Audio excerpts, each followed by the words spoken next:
Let's begin by having you tell us a little bit about the catalyst that led to your decision to get into business. So, my intro into entrepreneurship was as a child because my parents built a business out of our kitchen that it started there and it ultimately grew to 30 to 40 employees. And, they won Business Owner of the Year for Washington State and got to meet the president. All of this happened in my junior high to high school years. It's a very exciting time.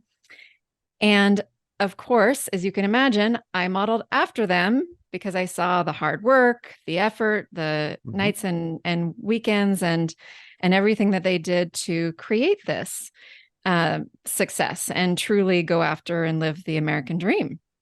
So I went after all the accolades I could in school and activities and everything that I did, and was a real go-getter and high achiever from the get-go, especially watching them.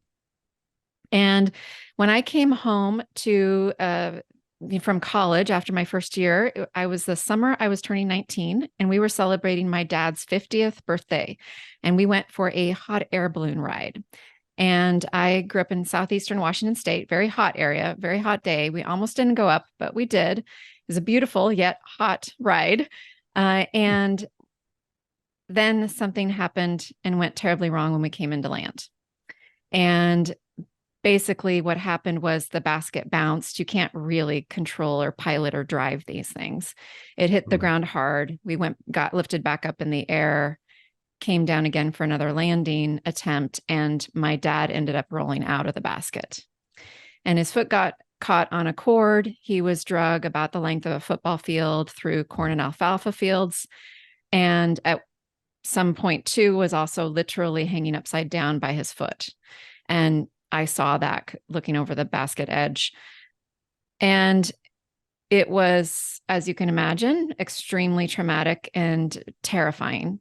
And I was screaming and completely went hysterical. I don't remember our final landing. I just remember running over to him, and he was face down and not moving.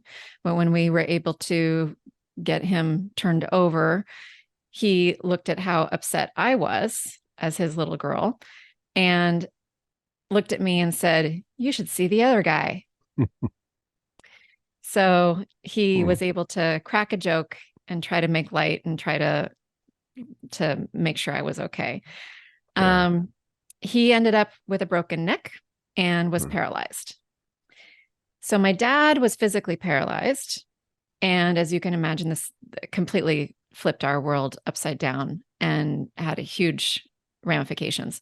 My mom and I became emotionally paralyzed, and her coping mechanism was alcohol.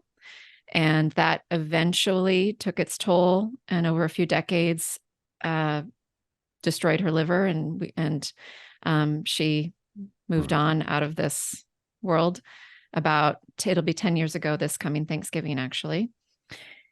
My coping mechanism was busyness and a bit of workaholic behaviors for sure for a few decades. And even just the night at the accident, I found that just getting busy and taking care of things just felt good and seemed safe. And so then that became very much hardwired into how I would cope with things moving forward. And ultimately, I already had the entrepreneurial drive in me. I already had that high achiever ambition. So this just amped things up and became, after a while, to an unhealthy degree, until body and mind caught, my mental and physical health things started sparking up for me and calling my attention and having me realize that I needed to make some changes. And it was about that time I met a coach, and there's a whole nother story there. But then if we just fast forward, ultimately that accident was the catalyst that changed my life.